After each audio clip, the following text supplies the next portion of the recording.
Railway की तैयारी करें अब हमारे साथ। RRB NTPC group D first stage daily practice set mock test on daily basis. We are giving 15 exam oriented questions for you. In this video series, we will also solve previous year exams paper latter phase. You can examine yourself before RRB examine you. For more practice, you can purchase our books on railway exams from given link of Amazon.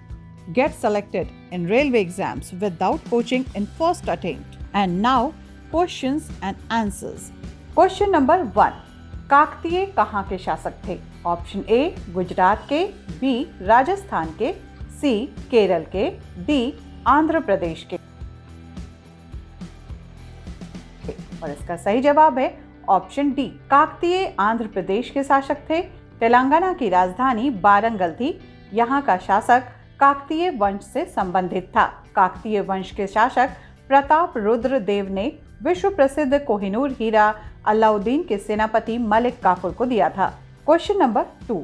सोने का सिक्का सर्वप्रथम भारत में किसके शासनकाल में शुरू हुआ? ऑप्शन ए है कुषाण के, बी ग्रीक के, सी शक के, डी पर्शियन के।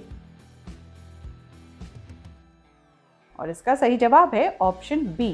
भारत में सर्वप्रथम ग्रीक यानी कि यूनान शासकों ने स्वर्ण सिक्के को चलाया था। ग्रीक शासकों के सोने के सिक्कों पर एक ओर राजाओं की आकृति और दूसरी ओर किसी देवता की मूर्ति पर चिन्ह बनाए गए। इन्होंने द्विभाषा युक्त सिक्के भी चलाए। कुषाण शासक किम कटफिसिस ने सोने तथा तांबे के सिक्के चलवाए। क्वेश्चन नंबर 3 में देखते हैं क्या है। भारत में तुर्कों का पहला आक्रमण किसके नेतृत्व में हुआ था? Option A Changez Khan, B Mohammad bin Qasim, C Mohammad Ghori, D Mahmood Ghaznavi. और इसका सही जवाब है ऑप्शन डी। तुर्की का पहला आक्रमण महमूद गजनवी के नेतृत्व में 1001 ईस्वी में भारत के उत्तर पश्चिमी भाग में हिंदू शाही शासक जयपाल के विरुद्ध हुआ था। Question number 4। माप तौल की व्यवस्था किसके शासनकाल में लागू हुई? ऑप्शन ए शेरशाह सूरी के, बी शाहजहां के, सी अलाउद्दीन के, डी बलबन के। और इसका सही जवाब है ऑप्शन ए। माप तौल की व्याख्या शेरशाह सूरी के शासनकाल में लागू की गई। Question number 5। निम्नलिखित क्षेत्रों में कौन सा 1857 के गदर से प्रभावित नहीं हुआ? Option A Jhansi, B Chittor, C Jagdishpur, D Lucknow. और इसका सही जवाब है ऑप्शन बी झांसी। जगदीशपुर, लखनऊ आदि 1857 के गदर से प्रभावित हुए थे। चित्तौड़ इससे प्रभावित नहीं हुआ था।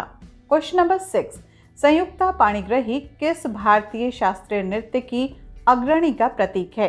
ए भरतनाट्यम, बी ओडिसी, सी कथकली, डी कुचिपुड़ी। और इसका सही जवाब होगा ऑप्शन बी। संयुक्ता पाणिग्रही ओडिसी शास्त्रीय नृत्य की प्रसिद्ध अग्रणी है। Question number 7। अन्नपूर्णा पर्वत शिखर डैश में स्थित है?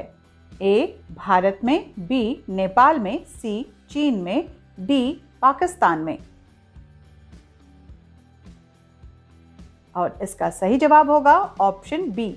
अन्नपूर्णा पर्वत शिखर नेपाल हिमालय में अवस्थित है। इसका विस्तार पूरब से पश्चिम की ओर लगभग 12,000 वर्ग किलोमीटर क्षेत्र में है। इस शिखर की ऊंचाई 8,073 मीटर है। Question number 8। गंडक किसकी सहायक नदी है? ए यमुना की, बी सिंध की, सी गोदावरी की, डी गंगा की। और इसका सही जवाब होगा ऑप्शन डी। गंडक नदी का उद्गम चीन नेपाल की सीमा के निकट है। नेपाल के मध्य भाग में बहते हुए ये बिहार में प्रवेश करने के बाद दक्षिण पूर्व की ओर बहती है तथा सोनपुर के निकट गंगा में बाईं ओर से मिलती है। ये नदी 425 किलोमीटर लंबी है। क्वेश्चन नंबर 9 में देखते हैं क्या है। एशिया की महान नदी मेकांग डैश देश से होकर नहीं गुजरती? ऑप्शन ए चीन, बी मलेशिया, सी कंबोडिया, डी लाओस। और इसका सही जवाब होगा ऑप्शन बी। एशिया की महान नदी मेकांग मलेशिया से होकर नहीं गुजरती है। ये नदी तिब्बत के पठार से निकलकर चीन, लाओस, थाईलैंड, कंबोडिया, वियतनाम से गुजरते हुए दक्षिणी चीन सागर में गिरती है। इस नदी की लंबाई 4023 किलोमीटर है। क्वेश्चन नंबर 10, ये निर्वाचक मंडल जो उपराष्ट्रपति का चुनाव करता है, ए राष्ट्रपति और मंत्रिमंडल, बी लोकसभा, सी राज्यसभा, डी लोकसभा और राज्यसभा। ऑप्शन डी इसका सही जवाब होगा। उपराष्ट्रपति का चुनाव लोकसभा और राज्यसभा के सदस्यों द्वारा किया जाता है। राष्ट्रपति के चुनाव में लोकसभा, राज्यसभा तथा राज्यों के विधानमंडल के प्रतिनिधि हिस्सा लेते हैं। क्वेश्चन नंबर 11 में आते हैं। भारत की राष्ट्रीय आय का सबसे बड़ा भाग निम्न से प्राप्त होता है, ए द्वितीयक सेक्टर, बी तृतीयक सेक्टर, सी इनमें से कोई नहीं, डी प्राथमिक सेक्टर। और इसका सही जवाब होगा ऑप्शन बी। भारत की राष्ट्रीय आय का सबसे बड़ा भाग तृतीयक सेक्टर से प्राप्त होता है। तृतीयक क्षेत्र को सेवा क्षेत्र भी कहा जाता है। इसके अंतर्गत परिवहन, व्यापार, वाणिज्य, वित्तीय सेवा, डाक सेवा एवं सामुदायिक सेवा आते हैं। वर्ष 2011-12 में देश के सकल घरेलू उत्पाद में सेवा क्षेत्र का योगदान 59% आकलित किया गया है। क्वेश्चन नंबर 12, नाटो का मुख्यालय कहाँ है? Option A Brussels, B London, C New York, D Paris. और इसका सही जवाब होगा ऑप्शन ए। नाटो पूरा नाम नॉर्थ अटलांटिक ट्रीटी ऑर्गेनाइजेशन, उत्तर अटलांटिक संधि संगठन है। नाटो का मुख्यालय ब्रुसेल्स, बेल्जियम में है। इसकी स्थापना 4 अप्रैल 1949 ईस्वी में वॉशिंगटन यानी कि अमेरिका में हुई थी। इसके सदस्य देश Belgium, France, Luxembourg, Britain, Netherland, Canada, Denmark, Iceland, Italy, Norway, पुर्तगाल, संयुक्त राज्य अमेरिका, स्पेन, पोलैंड, हंगरी, चेक गणराज्य, यूनान, तुर्की एवं जर्मनी है। क्वेश्चन नंबर 13, दुनिया के मजदूरों एक हो जाओ ये नारा किसने दिया था?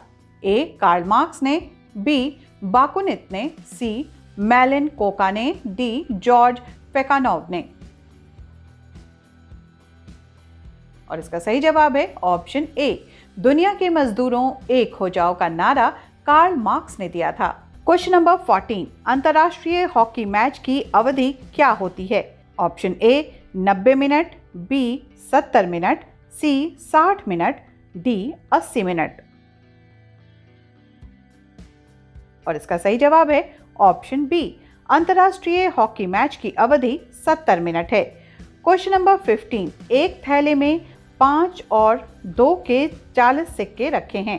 यदि कुल 140 की धनराशि हो तो थैले में 2 और 5 के कितने सिक्के हैं?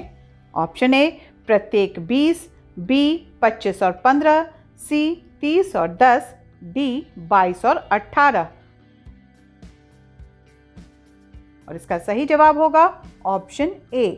सिक्कों का मूल्य अनुपात = 5/2। 5 के सिक्कों का मूल्य 2 के सिक्कों का मूल्य = 40, प्रत्येक सिक्के की संख्या 20। और इसी के साथ आज का सेट नंबर 14 समाप्त होता है।